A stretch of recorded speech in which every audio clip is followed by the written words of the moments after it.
Hey guys, it's Erinn. Welcome back to All of the Movies, where we discuss all of the movies. First things first, hit that subscribe button. Make sure the bell is checked off so that you're getting notifications of when we upload new content. We're posting at least once a week. We're in February now, so we're probably going to slow things down. I know we posted a lot of content in January. We went kind of fast and furious with it. But we wanted to make sure that there was some really cool stuff for you guys to watch and connect with and kind of start some conversations with us. Today is going to be a little bit different. Instead of our normal movie review, Emily has been on vacation in Belize, and so we wanted to make sure that we were still uploading content once a week. So it's going to be just me today, flying solo, reviewing, not even reviewing, but just running down my top 5 go-to movies. What are the movies when you sit down in front of the TV or your computer or phone or whatever, and you're like, it doesn't even matter that I've seen this movie 100 times. I want to watch it again right now.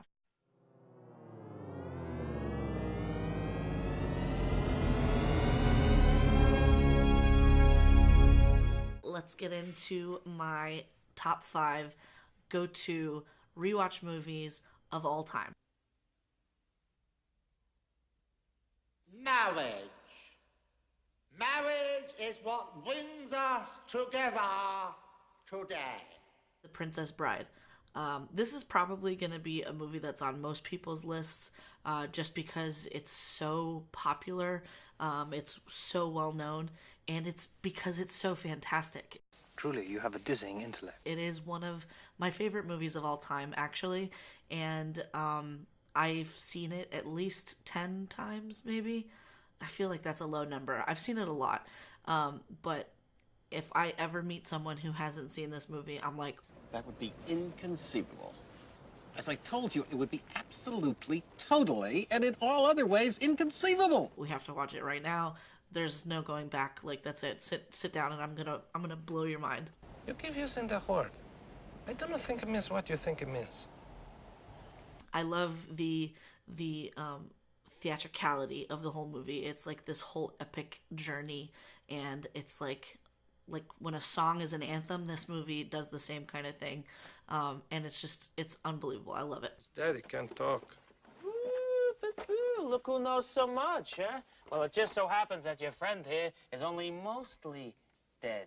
There's a big difference between mostly dead and all dead. Number 4 is Fever Pitch, starring Drew Barrymore and Jimmy Fallon. I'm a gigantic Red Sox fan. I actually was at Game 2 of the World Series this year when they played the Los Angeles Dodgers at Fenway Park. It was fantastic. It was one of the bucket list things of my life. The thing is, I am a Red Sox fan. I could go on about that for a long time. Yeah? No, I'm like a big Red Sox fan. And this movie goes and kind of is this romantic comedy that goes along with the Red Sox winning the World Series in 2004. It was their first World Series win in 86 years. I know. I mean, I've been to your apartment, seen the Red Sox dish towels and glasses and the Yankee toilet paper. It's like you live in a gift shop. It's worse. And this movie follows Jimmy Fallon's character, who is a teacher, and Drew Barrymore's character, who is a big-time executive, and they fall in love, and it's this whole beautiful story, and it centers around the Red Sox. It's a very, very big part of my life. Which is and the city of Boston, which is a huge win in my book. My dad's from Boston. I was born in Rhode Island, so I've got family up there, and it brings me home. It's nostalgic for me. Plus, it's a sports movie. I'm very into sports movies. It's a feel-good movie. It hits you in the feels at some points, but it's got a happy ending. Everything kind of wraps up. It's light. It's not a heavy movie at all. It's got some amazing comedy in it, thanks to Jimmy Fallon and Drew Barrymore, but it's just a really good movie. It's one of those movies that I can just turn on whenever, or if it's playing on TV, I normally will stop and watch it. So yeah, so that's my number 4. Number 3 is another sports movie. It's called Miracle, and it's about the miracle on ice when the U.S. hockey team beat the Soviet team at the Winter Olympics. You'll lose 11 seconds. You've got 10 seconds. The countdown going on right now. Morrow up to Schultz. 5 seconds left in the game. Do you believe in miracles? Yes! Unbelievable.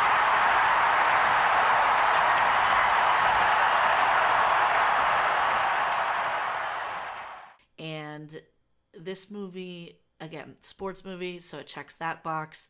Hockey is an awesome sport, so it's exciting because all of those sequences are filmed really, really well.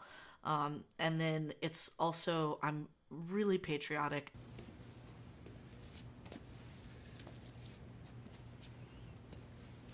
Great moments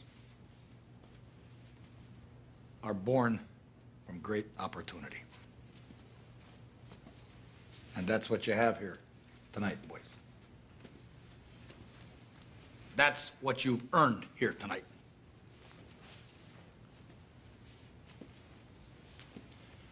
And I love the Olympics. One game. If we played them 10 times, they might win 9. But not this game. Not tonight. Tonight, we skate with them. Tonight, we stay with them. And we shut them down because we can.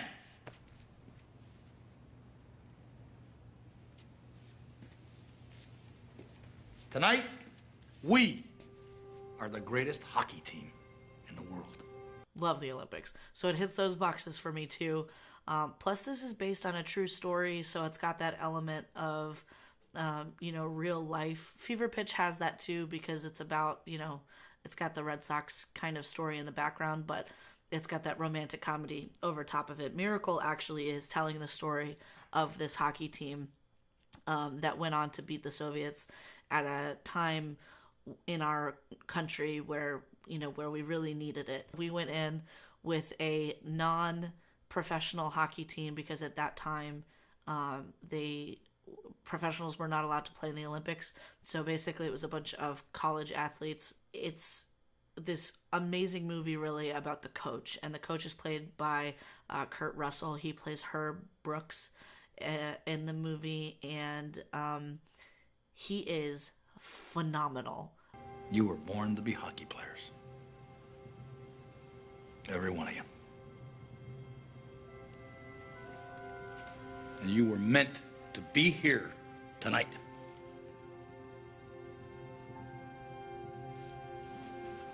This is your time.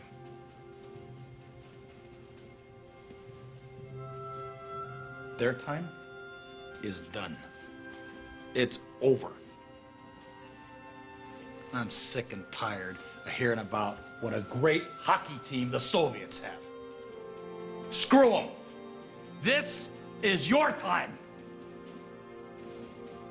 Now go out there and take it. Like, if you see him, Herb Brooks, the real guy, if you go back and look at videos of him, the mannerisms and everything that he had, Kurt Russell was so effortless in putting those into the movie.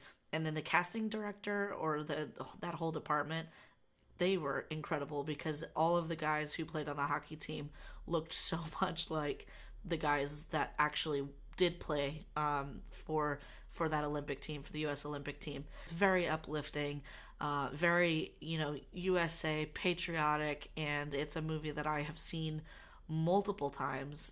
15 is probably putting it mildly. And every time I love it. There are some really key moments in the movie that I find myself just kind of like chanting along.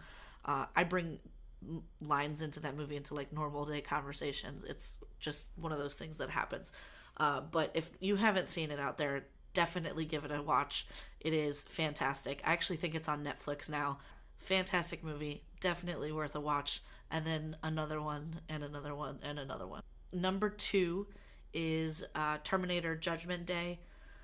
Although normally when you watch one Terminator, you gotta watch them all, and so it normally ends up, for me at least, being the entire Terminator series. But Terminator 2 is the best of all of them.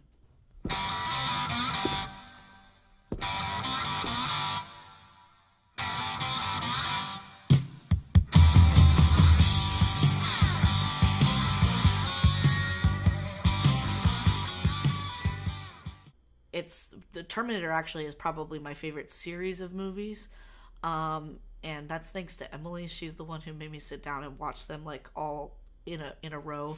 And I immediately, once I finished the last one, which was Genesis, because it had just come out, so we went and watched them all. Saw Genesis in theater, and then I got home from the theater and was like, well, I mean, I gotta watch the first one again now, because I just couldn't, like, you get stuck in that loop.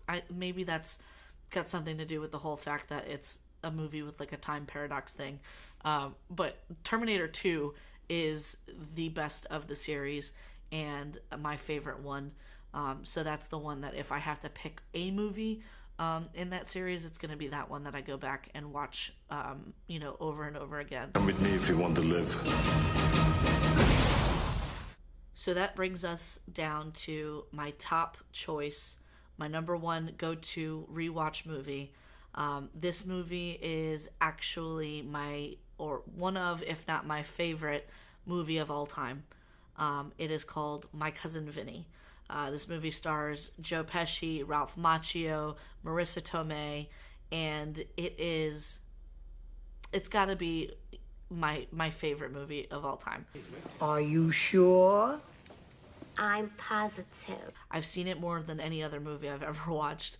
I can quote the entire thing, and it is just a laugh fest. Maybe it was a bad time to bring it up.